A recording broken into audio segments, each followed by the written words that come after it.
Bonjour à toutes et à tous, c'est Dampé, très content de vous retrouver pour une nouvelle vidéo. Donc les 10 aliments que je mange pour rester en forme. Vous êtes prêts? C'est parti.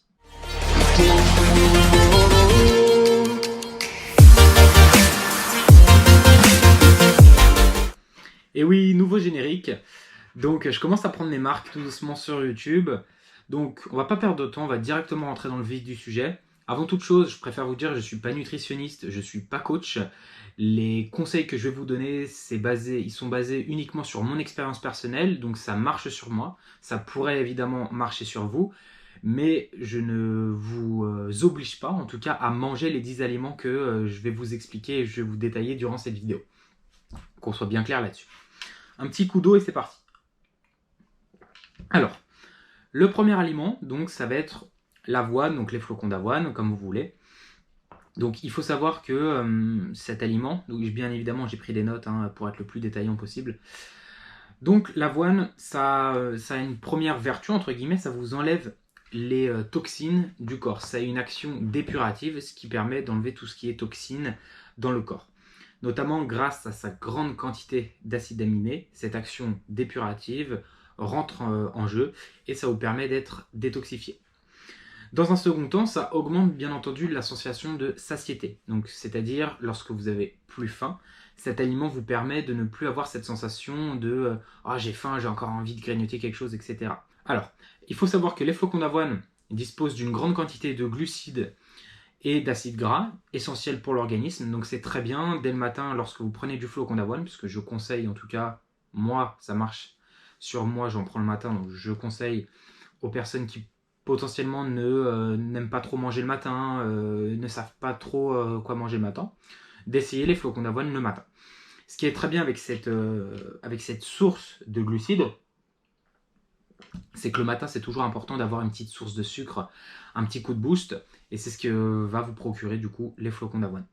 Alors le seul bémol, parce que j'ai quand même trouvé un petit point négatif sur ces flocons d'avoine, c'est qu'il y a un manque de lysine. Alors la lysine, c'est un acide aminé important pour le sommeil, l'humeur et la performance. Donc c'est toujours important de coupler une alimentation avec des flocons d'avoine avec une alimentation riche en protéines. Donc volaille, œufs, viande rouge, etc. Donc voilà pour ce premier aliment. On passe tout de suite au second. Pour le deuxième aliment, ça va être l'œuf, ou les œufs, singulier, pluriel, comme vous voulez. Donc pourquoi? Parce que dans un premier temps, manger des œufs, c'est quand même un gage de bonne santé, d'être en bonne santé en tout cas. Ça apporte vraiment beaucoup de choses à notre organisme. Donc l'œuf, dans un premier temps, il va avoir un nombre très intéressant de vitamines, notamment la vitamine B, donc qui est un micronutriment qui va intervenir dans de nombreux processus dans l'organisme. Donc c'est très important de consommer des œufs, déjà parce qu'il y a une vitamine B. C'est une protéine complète, donc vous allez avoir le jaune et le blanc à l'intérieur de l'œuf. Très important, on va le voir juste après, ne jamais jeter le jaune, parce que c'est vrai que dans le blanc, la partie blanche de l'œuf, c'est là où il y a le plus grand nombre de protéines, donc c'est vraiment la protéine dite parfaite pour les nutritionnistes. Mais ce qui est intéressant, c'est de ne pas jeter le jaune. Pourquoi? Le jaune, il faut savoir que c'est une partie de l'œuf qui contient de la vitamine D et du cholestérol, donc du bon cholestérol. Ce qui permet d'augmenter le taux de testostérone. Je vais y arriver. Donc pourquoi c'est important de le garder? Parce que quand on fait de la musculation, quand on fait du sport, etc., d'avoir un petit booster entre guillemets de testostérone, c'est toujours super important pour être plus énergétique, plus performant, etc. Donc ne jamais jeter le jaune. Si vous voulez pas le manger, gardez-le, vous le mangez plus tard, mais ne jamais le jeter quand vous faites des omelettes, des œufs brouillés, etc. Donc voilà. Ce qui est important de savoir, c'est que dans le jaune également, vous avez du zinc, du magnésium, de l'oméga 3, donc c'est une deuxième raison de ne pas le jeter. Donc tous ceux qui vous font des omelettes le matin, faites attention à ça, ne jetez jamais le jaune. Petite astuce, les œufs durs, si les gens n'aiment pas forcément les omelettes, etc., les œufs durs, c'est très peu calorique et ça vous donne une sensation de satiété, un petit peu comme le flocon d'avoine dans la journée. Donc, si vous ne savez pas trop quoi manger en collation, etc., bah, mangez un œuf dur. Ça fera largement l'affaire, ça vous blindera au niveau protéines, pas du tout au niveau calorique, donc c'est tout bénef si vous voulez garder la ligne et rester en forme. Voilà pour le deuxième aliment. on passe tout de suite au troisième. Alors, pour le troisième aliment, ça va être la pomme. Donc pourquoi j'ai choisi la pomme? Dans un premier temps, la pomme, c'est un fruit rassasiant, donc qui permet d'avoir cette sensation de satiété. Donc c'est très important quand on veut rester en forme et ne pas prendre de poids. Donc pourquoi je dis ne pas prendre de poids? Parce que c'est également un fruit qui est très peu calorique. On va être sur du 40 à 50 calories par fruit, donc ce qui est très très peu. Alors j'ai trouvé par de nombreuses recherches une étude qui a été faite par l'université de l'Iowa aux États-Unis. Alors cette étude, donc bien entendu c'est une étude, ça peut être démontré, etc. Mais c'est très très intéressant. Donc ils ont trouvé un composant au sein d'une pomme, au sein des pommes, qui est appelé l'acide ursolique. Donc l'acide ursolique, qu'est-ce que c'est? Donc ça va être un acide qui va jouer un rôle important dans la perte de graisse et dans la construction musculaire. Donc ça a un effet entre guillemets doublon. Dans un premier temps, ça va accentuer la perte de graisse et dans un second temps, ça va permettre de consolider votre masse musculaire. Donc cette étude, est-ce qu'elle est vraie ou pas? À voir. Mais en tout cas, c'est une étude qui a été faite récemment dans l'université de l'Iowa. Donc je vous invite à regarder sur internet. Moi j'ai trouvé, j'ai regardé un petit peu ce qui avait été fait sur cette étude. Ça a l'air vrai, donc potentiellement on peut y croire. Ce qui est aussi important avec la pomme, pour terminer sur ce fruit, c'est que son indice glycémique est très faible. Parfait par exemple avant un entraînement. Et petit bonus, c'est un fruit qui est aussi antioxydant, donc ça permet un petit peu de se détoxifier, etc. Donc c'est tout bénef pour vous. On passe tout de suite au quatrième aliment. Alors, le quatrième aliment, ça va pas être un, mais deux aliments. Donc ça va être plutôt des boissons, donc ça va être le café et le thé. Alors pourquoi j'ai mixé les deux? Parce que je peux très bien comprendre qu'il y a des gens qui n'aiment pas forcément le café, donc on peut très bien se rabattre aussi sur le thé, vous allez voir pourquoi. Dans un premier temps, le café, c'est connu pour avoir un fort taux de caféine, donc très important quand on veut avoir un petit booster naturel, un stimulant, etc. Donc là, je vous invite, si vous voulez un petit booster naturel, à prendre une petite tasse de café avant l'entraînement, par exemple. Donc la caféine, ce qui est important aussi de souligner, c'est qu'elle a un aspect bénéfique pour la concentration, pour les performances, etc. Ça permet de vous stimuler et de bien vous concentrer lorsque vous faites un effort physique ou si vous êtes au travail par exemple. Alors, un dernier point très important du café avant de passer au petit point négatif du café. Alors, là malheureusement, je l'ai noté, donc je vais lire un petit peu ce que j'ai noté parce que c'est assez gros le paragraphe. Donc la caféine va jouer un rôle dans la mobilisation des graisses. Plus précisément, la libération et l'oxydation des acides gras. Alors, là vous vous dites, mais qu'est-ce qu'il me raconte? Je comprends rien du tout. C'est vrai qu'à première vue, cette phrase, si on ne comprend pas forcément le sens, ça veut rien dire. Je vous explique pourquoi. Alors, comme je vous ai dit, donc, ça permet la libération et l'oxydation des acides gras. C'est dû au fait qu'elle va augmenter le métabolisme de base et la température corporelle, ce qui en fait une substance thermogène et donc un allié dans la perte de graisse. Je vous explique entre guillemets avec mes mots. Si vous prenez du café, automatiquement c'est un stimulant, donc vous êtes plus en forme, plus énergique, etc. Donc la température corporelle augmente. En plus, si vous faites du sport à côté, ça a un effet bénéfique parce que ça va augmenter le processus de perte de graisse. Donc voilà, avec mes mots, le petit processus en question. Alors attention bien évidemment à ne pas surconsommer le café, ce qui peut entraîner, après ça dépend des individus, des maux de tête, de l'agitation 100%, des palpitations, des insomnies, etc. Donc mollo sur le café. Donc maintenant qu'on a fini avec le café, on va passer au thé. Donc le thé, c'est véritablement un allié minceur, si on peut jumeler ces deux mots, parce qu'il a aussi donc de la caféine. Le thé a une certaine dose de caféine, très très inférieure bien entendu au café, mais qui dit une petite dose de caféine, comme on a pu le voir dans le café, dit processus d'augmenter en tout cas la chaleur corporelle, etc. Donc perte de graisse. Là vous avez compris. Et donc bien entendu, pour finir sur le thé c'est donc très peu calorique, on est sur du 0 calories, tout simplement, il n'y en a pas.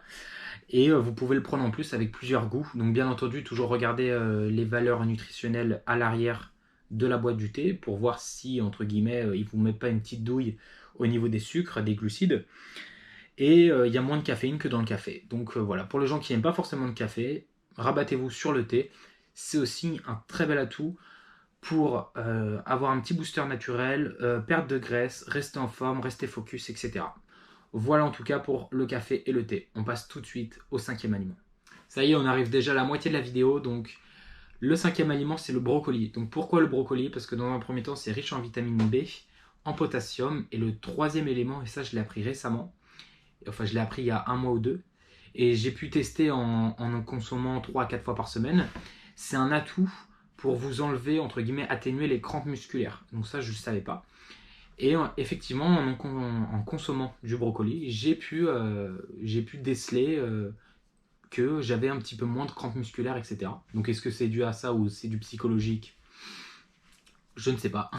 Mais en tout cas, depuis que j'en ai consommé, j'avais moins de crampes musculaires. Donc c'est pour ça que je vous invite, entre guillemets, à tester si vous n'en mangez pas encore.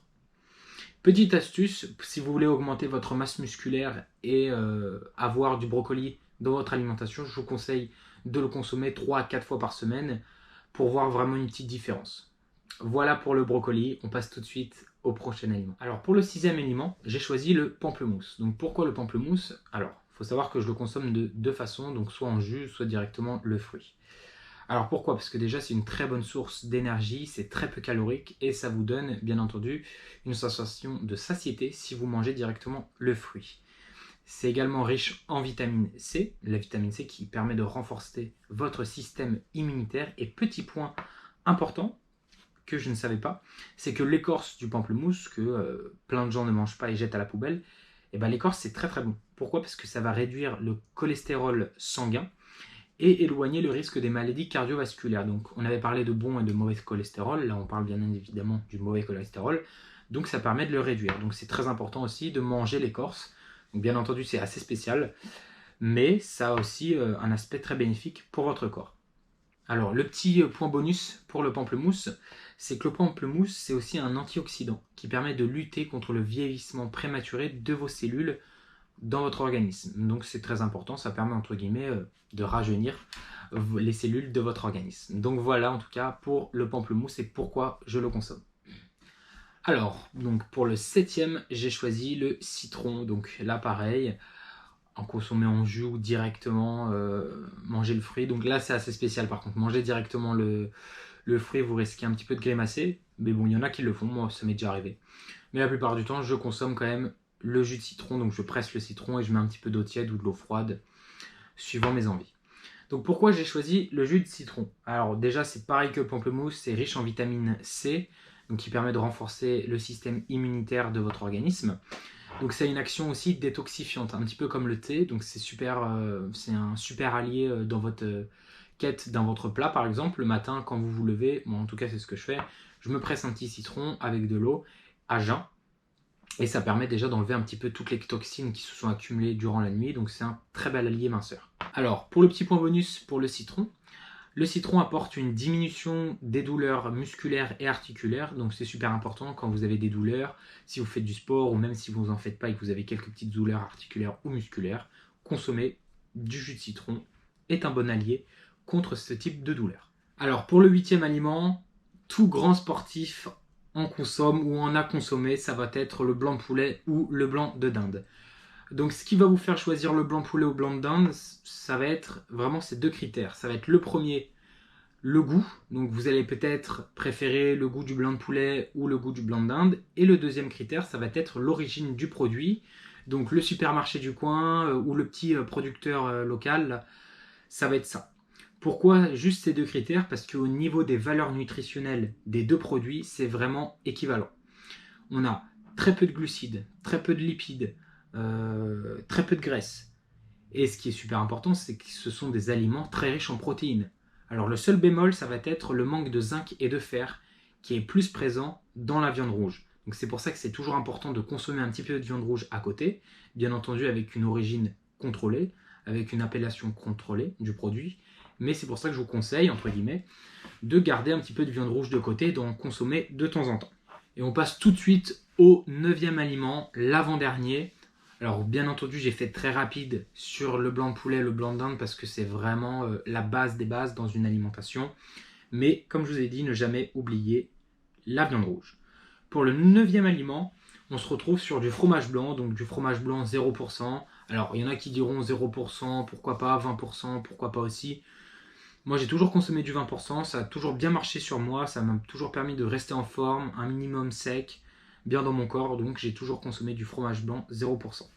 Alors pourquoi le fromage blanc 0%? Donc c'est un produit qui est très faible en matière grasse, qui est très peu calorique. Alors pour vous donner un ordre d'idée, pour 100 g de fromage blanc à 0%, on est sur 45 calories environ. Donc ce qui est super bien pour les gens en tout cas qui veulent manger du fromage blanc tout en gardant la ligne. C'est un très bon coupe-faim et c'est une très bonne source bien entendu de protéines. C'est pour ça que moi je consomme au quotidien du fromage blanc 0% au petit déjeuner, accoupler avec les flocons d'avoine ou le soir juste avant de me coucher avec un petit filet de sirop d'agave, c'est super bon. C'est pour ça que je vous conseille, en tout cas si vous le souhaitez, d'essayer le fromage blanc et de voir un petit peu les résultats qu'il pourrait y avoir sur vous. Alors le dernier aliment, ça va être le riz. Oui, on est déjà à la fin de cette vidéo, ça va vite. Alors pourquoi le riz? Parce que le riz, il est riche en glucides. Il y a très peu de matière grasse à l'intérieur. Il y a des vitamines B1, des vitamines B2 qui sont super importantes dans le bon fonctionnement de votre système immunitaire, dans votre organisme. Donc c'est super important en tout cas de consommer du riz.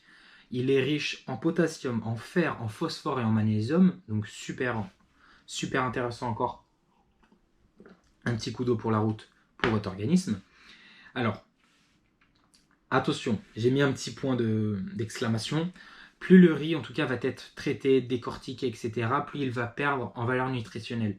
Ça, de toute manière, c'est pour la plupart des aliments, plus un produit est traité, malheureusement, plus son goût, ou en tout cas ses bénéfices vont être perdus. Donc c'est pour ça que c'est toujours intéressant de voir un petit peu l'origine du produit, comment il a été traité, pour voir si toutes les valeurs nutritionnelles qu'il prédit vont être bons et vont être surtout présentes pour vous, pour votre organisme. Ça y est, la vidéo touche à sa fin, donc j'ai fini de vous énoncer les 10 aliments que je mange quotidiennement, ou du moins que j'essaye de manger quotidiennement pour rester en forme pendant cette période de convalescence, qui va durer encore 2 semaines. Pourquoi cette convalescence? Parce que j'ai été opéré. Si vous voulez savoir de quoi j'ai été opéré et si vous n'avez pas vu la dernière vidéo que j'ai faite, je vous invite à cliquer juste ici où je vous explique un petit peu l'opération que j'ai subie. Sinon, je vous invite à liker cette vidéo, à partager, à vous abonner, à activer la petite cloche des notifications pour être bien entendu notifié des nouvelles sorties de vidéos sur cette chaîne. D'ici là, restez en forme, prenez soin de vous. Ciao, ciao!